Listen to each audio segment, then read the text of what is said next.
मैं ऋतु हिरन आज आपको challenge group and family relations में स्पीच हैंडीकैप्ड चिल्ड्रन के बारे में हम पार्ट 6 के बारे में चर्चा करेंगे। पिछली क्लासेस में हमने डिलेड स्पीच और स्पीच डिफेक्ट्स के जो भी रीज़न होते हैं उनके बारे में चर्चा की थी। आज हम इनकी एजुकेशन के बारे में चर्चा करेंगे। Education of speech defective children, यानी कि वाक विकलांग बालकों की शिक्षा के बारे में हम चर्चा कर रहे हैं। यदि हम वाक विकलांगों पर उचित ध्यान दें तो शैक्षिक और सुधारात्मक क्रियाकलापों से बहुत लाभ उठा सकते हैं। ऐसे बालकों को उनके लिए चलाई जाने वाली कक्षाओं में उपस्थित रहना चाहिए। आवश्यकता पड़ने पर उन्हें मनोचिकित्सकों एवं कंठ रोग विशेषज्ञों के पास उपचार व परामर्श के लिए ले जाना चाहिए। शिक्षकों को वाक विकलांग बालकों को शिक्षा देते समय कुछ तत्वों पर ध्यान देना चाहिए। वो इस प्रकार हैं। पहला, एडिक्वेट मोटिवेशन, पर्याप्त अभिप्रेरणा। शिक्षकों को सर्वप्रथम चाहिए कि वह विकलांग बालकों को वाणी सुधार के लिए प्रेरित करें। बालकों को शीघ्रातिशीघ्र यह अनुभव कराना चाहिए कि वाणी में जल्दी सुधार करने से बच्चे को बहुत लाभ होगा। जितनी गहराई से बालक इस बात को समझेगा, वह उतनी ही उत्सुकता से सुधारात्मक पाठों को ग्रहण कर उनका अभ्यास करेगा। Number 2, avoidance of over emphasis on handicapped, विकलांगता पर अत्यधिक बल देने से बचना। शिक्षक को विकलांगता के स्तर एवं मात्रा पर अधिक बल नहीं देना चाहिए। यदि बालक को यह अनुभव हुआ कि वह अपनी वाणी में सुधार नहीं कर सकता, तब वह हतोत्साहित हो जाएगा, उसका आत्मविश्वास बिखर जाएगा और वह हीन भावना का शिकार हो जाएगा। यह स्थिति किसी भी बालक के लिए दुगुनी खतरनाक हो सकती है। नंबर 3, करेक्ट डायग्नोसिस, सही निदान करना। वाक विकलांग बच्चों को शिक्षा देने से पहले उसमें निदान करना अति आवश्यक है। वाक विकलांगों के दोष क्या हैं, उनके क्या कारण हैं, दोष का स्तर क्या है, इन सब का पता लगाना निदान द्वारा ही संभव है। इसलिए निदान बहुत ही सावधानी से, गहराई व सच्चाई से करना चाहिए। जल्दबाजी में किया गया निदान गलत निष्कर्षों पर पहुंचा देता है। फलस्वरूप सुधार के स्थान पर हानि होने की संभावना अधिक होती है। नंबर 4, सूटेबल स्पीच एक्सरसाइज, उपयुक्त वाक अभ्यास। वाक विकलांग बालकों को समुचित एवं पर्याप्त वाक अभ्यास देना चाहिए।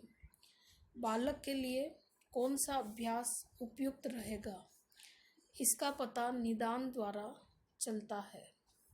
शिक्षक को बालक के सामने सही गलत दोनों ही तरह से बोलकर समझाना चाहिए।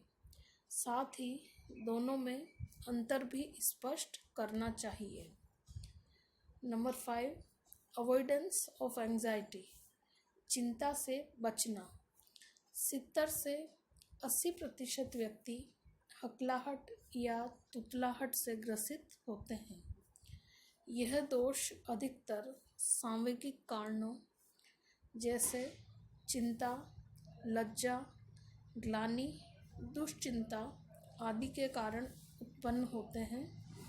इसलिए शिक्षकों को चाहिए कि कक्षा का वातावरण आनंदपूर्ण, सुखप्रद, मैत्री भावना से परिपूर्ण और स्वस्थ रखे।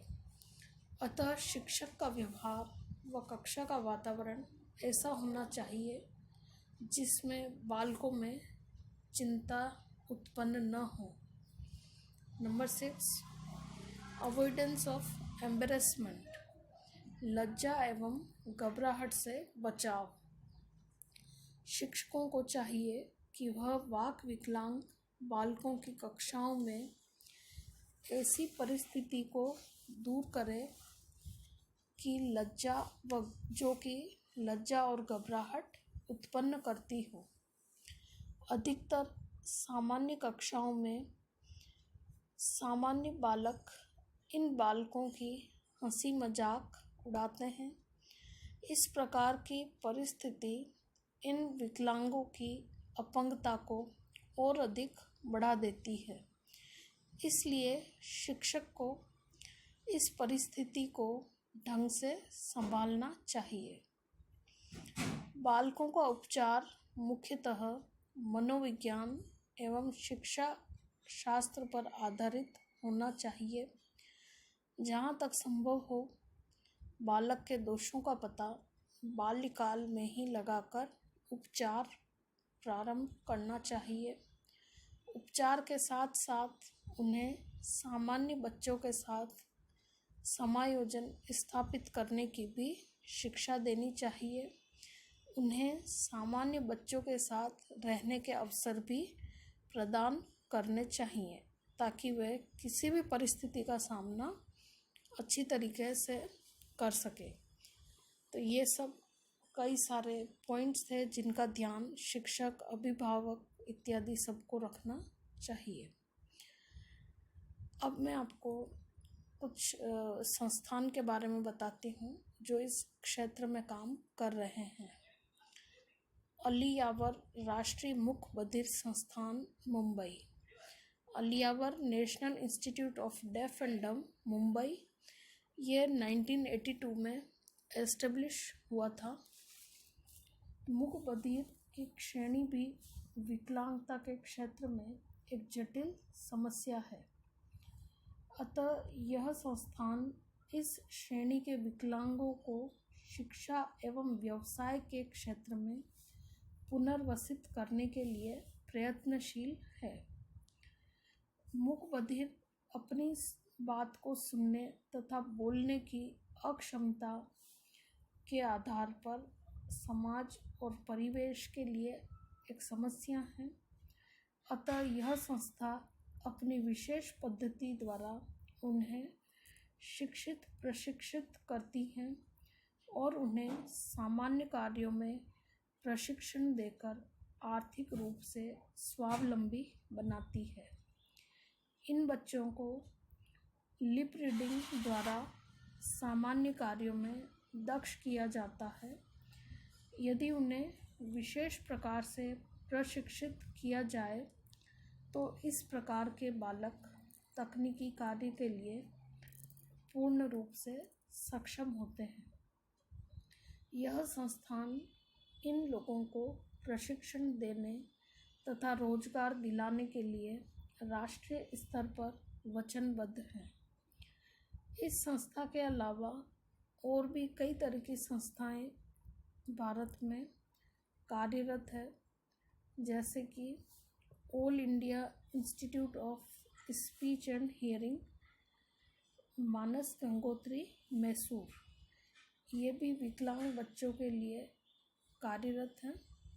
इसके अलावा भारत में आनंदम सोसाइटी भी है जो कि मूक बधिर बच्चों के लिए शिक्षा प्रशिक्षित करने के लिए कार्यरत है। Thank you.